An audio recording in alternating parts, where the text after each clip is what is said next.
Morning friend, welcome back to my channel. তোমরা সকলে কেমন আছো? আশা করি তোমরা সকলে অনেক ভালো আছো।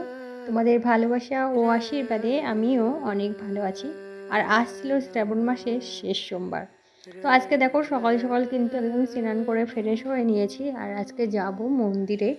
তো শিব মন্দিরে যাব, আমাদের এখানে একটা শিব মন্দির আছে, সেখানে তোমাদেরকে মন্দিরটাও ঘুরিয়ে দেখাবো। আর মন্দিরের অনেক ইতিহাস আছে, সেগুলো তোমাদের সাথে শেয়ার করব। তো ভিডিওটি স্কিপ না করে সম্পূর্ণ ভিডিওটি দেখার অনুরোধ রইল। আমার নতুন বন্ধু, পুরনো বন্ধু সবাইকে আমার চ্যানেলে অনেক ভালোবাসা ও স্বাগত। তোমরা যারা নতুন আছো, যদি আমার ভিডিও তোমাদের একটুও ভালো লেগে থাকে, অবশ্যই আমার এই ছোট্ট চ্যানেলটি সাবস্ক্রাইব করে আমার পাশে থেকেও এরকম ধরনের আরও ভিডিও দেখার জন্য। আর এবছর শ্রাবণ মাসে 4টে সোমবার পড়েছিল, সমস্ত সোমবারগুলোই করেছি, কিন্তু সোমবারে কিন্তু বাড়িতেই কিন্তু পুজো দিতাম। তো আজকে শ্রাবণ মাসের শেষ সোমবার, তো আজকে একটু মন্দিরে যাব। আর আজকে দেখো বাড়িতেও কিন্তু আগে পুজো দিয়ে নিয়েছি, বাড়ির ঠাকুরকে আগে পুজো দিয়ে তারপরে কিন্তু মন্দিরে যাব। মন্দিরে যাওয়ার জন্য এখানে সমস্ত উপকরণগুলো সাজিয়ে গুছিয়ে নিয়েছি, কম বেশি সমস্ত জিনিসপত্রগুলো যেগুলো সমস্ত কিছু লাগবে, পুজোর সরঞ্জাম সব কিছুই কিন্তু এখানে গুছিয়ে নিয়েছি। আর দেখো পুজোর উপকরণগুলো গোছানোর সাথে সাথে নিজেও কিন্তু তৈরি হয়ে গেছি, আর এখন কিন্তু বের হব। আর আমি কিন্তু একা যাচ্ছি না, আর আমার সাথে যাচ্ছে আমার মা। তো মা আর আমি দুজনেই যাব একসাথে। তো তোমাদের সাথে আমি আমার রাস্তা সমস্ত কিছুই তোমাদের সাথে যতটা পারবো শেয়ার করব। আর আমরা যে মন্দিরে যাচ্ছি, এই মন্দিরের না অনেক ইতিহাস আছে, এর আগেও হয়তো তোমরা দেখেছো আমার ভিডিওতে মন্দিরটি। আর যারা দেখোনি অবশ্যই আমার সাথে থাকো আর সঙ্গে থাকো, তোমাদের সাথে অবশ্যই আমি শেয়ার করব এই মন্দিরের যে অতীতের যে রহস্যগুলো বা অতীতের অনেক ঘটনা।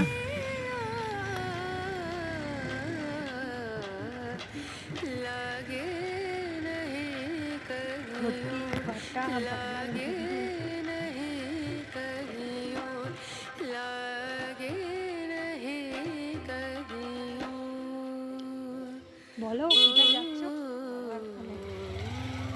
বাবার মন্দিরে। জোরে বলো, না হলে চলে যায়।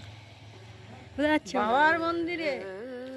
দেখো আমরা এখন মন্দিরে যাচ্ছি, তো রাস্তায় আছি, এখনো পৌঁছাইনি। আর এখন দেখো মন্দিরের ভেতরে বসে আছি, মন্দিরের বাইরেও কিন্তু প্রচুর পরিমাণে ভিড়। প্রায় 2 ঘন্টা বসে থাকার পর এখন কিন্তু ঘরে আসার সুযোগ পেয়েছি। এতটা ভিড় হবে সত্যিও কল্পনা করতে পারিনি। তবে এখন কিন্তু আমরা মন্দিরের ভেতরে বসে আছি, এখনও কিন্তু আমাদের লাইন আসেনি। তোমরা যারা আমার ভিডিও দেখো তারা হয়তো অনেকেই জানো বা অনেকেই জানো না। তো যারা জানো না বা যারা জানো সবাইকেই বলছি। তো দেখতেই পাচ্ছ এখানে যে মহাদেব আছে, তো এই যে মহাদেব দেখতে পাচ্ছ, এই মহাদেব কিন্তু এখানে একদম সেই কি বলবো মাটির নিচ থেকেই এসছে, স্বপ্নে পাওয়া ঠাকুর। আর এই ঠাকুরকে দেখতেই পাচ্ছ মন্দির থেকে কতটা নিচুতে আছে। কারণ এই মন্দিরটা করার সময় ঠাকুরটাকে অনেকবার চেষ্টা করা হয়েছে এখান থেকে তুলে একটু উঁচু করে মন্দিরটাকে ভালো করে বানানো। কারণ প্রথম অবস্থায় তো এতটা সুন্দর ছিল না এই যে ঠাকুরের মানে যে ঘরটা বা মন্দিরটা, তখন একটা ছোট চালাতে পুজো করা হতো। তারপরে সময়ের সাথে সাথে যখন বড় হয়েছে, তখন যখন এই ঘরটাকে বানানো হয়েছে, তখন এই মন্দিরটাকে উঁচু করে বানানোর অনেক চেষ্টা করা হয়েছিল, কিন্তু কোনোভাবেই কিন্তু ঠাকুরটাকে তোলা যায়নি। আর এই যে দেখছো এটা হলো মা কালীর থান, এটা কিন্তু এই মন্দিরের পাশেই। তো এখানে কিন্তু আমাদের বছরে একবার পুজো হয়, এখানে কিন্তু শুধু থানটাই থাকে, ঠাকুরটাকে বিসর্জন দেওয়া হয়। তো এখানে মাকে যদি কেউ ভক্তি করে কিছু চায় তাকে কিন্তু ফেরায় না। আর এখন কিন্তু আমাদের জল দেওয়া হয়ে গেছে, আর আমরা কিন্তু এখন বাড়ির দিকে রওনা দিয়েছি। আর তোমরা হয়তো এই মন্দিরের রহস্য অনেকেই জানো। বাগানের মধ্যে দিয়ে ঠাকুর বাড়ি এসেছি, পুরো তেল ঘাম বেরোচ্ছে কিরম পুজো দিল।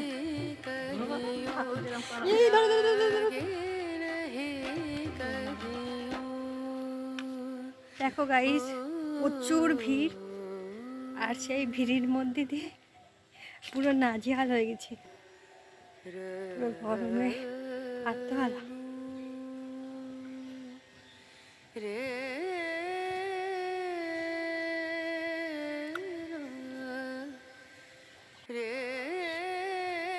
আর বলো না গাইস, আগে আগে আমি কিছু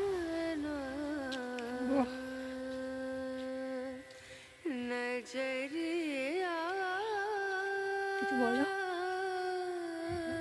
গরমে আর কিছু ভালো লাগবে না।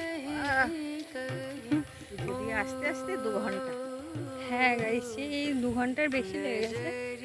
এখন দিলাম তাও জানি বাবাই জানে। যাই হোক, বাড়িতে তোমাদের সাথে কথা হচ্ছে। আর প্রচুর হয়েছিল ভিড়। এখন কিন্তু বাড়ি এসে আর ভিডিও তোমাদের সাথে কন্টিনিউ করিনি। তারপর দেখো স্নান করে তাই একেবারে তোমাদের সামনে এসেছি।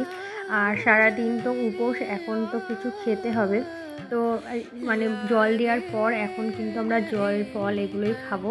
তো তোমরা আমার সাথে থাকো, দেখতে থাকো। আশা করি আজকে ভিডিওটি তোমাদের অনেক ভালো লাগবে। এত সময় পর্যন্ত যে সকল বন্ধুরা তোমরা আমার সাথে আছো, অবশ্যই ভিডিওটিতে একটা লাইক করে সম্পূর্ণ ভিডিওটি দেখতে থাকো। আর মন্দিরে তো আজকে প্রচুর ভিড় হয়েছে, কারণ আজকে ছিল শ্রাবণ মাসের শেষ সোমবার।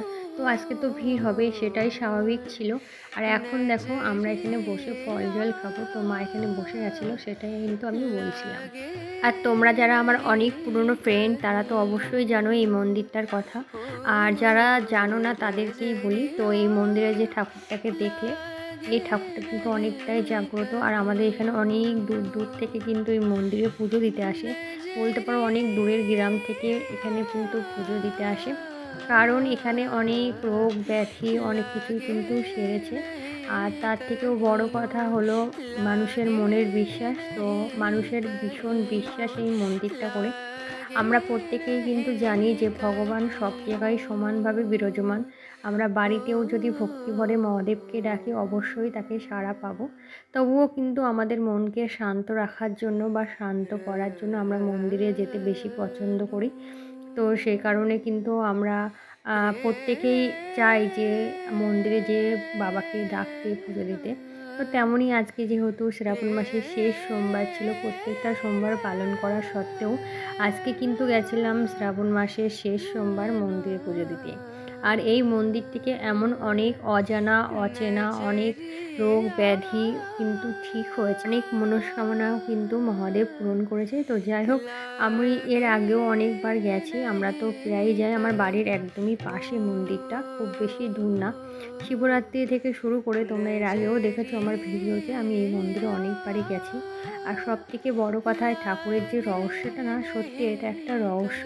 ঠাকুরটাকে কোনোভাবেই কিন্তু ওখান থেকে মানে তুলে উঁচু করে মন্দিরটাকে বানানো যায়নি। ওই কারণে আজও ঠাকুরটা ওইখানটা অনেকটাই নিচু। আর এটা কিন্তু স্বপ্নে পাওয়া ঠাকুর। তো যিনি পেয়েছিলেন উনি স্বপ্নেই দেখেছিলেন। ওখানে কিন্তু প্রচুর জঙ্গল বন এরকম ছিল। তো ওইখানে কোনোভাবেই কোনো লোকজনের কোনো যাতায়াত ছিল না। হঠাৎ করে উনি স্বপ্ন দেখে, তারপরেই কিন্তু ওইখানটাকে মানে মন্দিরটা করা হয়েছিল। তখন তো এত সুন্দর ছিল না মন্দিরটা। এই ঘটনা কিন্তু অনেক বছর আগে, তখন আমরা হয়তো হইনি, আমরা এইগুলো কিন্তু গল্প শুনেছি। আর আমরা আমাদের জ্ঞানেই দেখেছি ওখানে অনেক মন্দিরে অনেক জাগ্রত, এইটা কিন্তু আমাদের জ্ঞানে দেখেছি। আর যে মন্দিরটাকে তোমরা দেখলাম, এটা কিন্তু আমাদের জ্ঞান থেকেই, আমি ছোট থেকেই ওরকমভাবেই দেখছি। কিন্তু তোমাদের সাথে যে গল্পটা করলাম, এটা কিন্তু আমার ঠাকুরদা বা আমার বাবার থেকে শোনা কথাগুলো। আমার মনে হয় বিশ্বাসের একটা আলাদা জোর। বিশ্বাসে মিলাই বস্তু তর্কে বহুদূর, বিশ্বাস ছাড়া কোনো কিছুই হয় না। তো আমরা প্রত্যেকেই বিশ্বাস করি সেই মন্দিরটাকে, বা ভরসা করে বলতে পারো। তো সেভাবেই ভগবানকে বিশ্বাস ছাড়া কোনোভাবেই তো তাকে দর্শন করা সম্ভব না। তো তোমরা আমার সাথে থাকো। আর এদিকে দেখো, আমি ভিডিওটা অন করে গেছিলাম থালাটা ধুতে, আর মা এগুলো করছিল। তো ভাবলাম যে মা যখন করছে তো থাকুক, তোমরা দেখো, অবশ্যই ভালো লাগবে, এটাও একটা স্মৃতি থাকুক। আর এখন দেখো আমার ফল জল খাওয়া আমাদের হয়ে গেছে। তো এখন আর কিছুই খাবো না। তো আজকের ভিডিওটা আমি আর বড় করবো না। ভিডিওটি কেমন লাগলো অবশ্যই সেটা কমেন্টে জানাতে ভুলো না। ভিডিওটি ভালো লাগলে অবশ্যই আমার এই ছোট্ট চ্যানেলটি সাবস্ক্রাইব করে আমার পাশে থেকো, এরকম ধরনের আরও ভিডিও দেখো। তোমরা সকলে ভালো থেকো, সুস্থ থেকো, সবসময় হাসি খুশি থেকো। সবাইকে টাটা।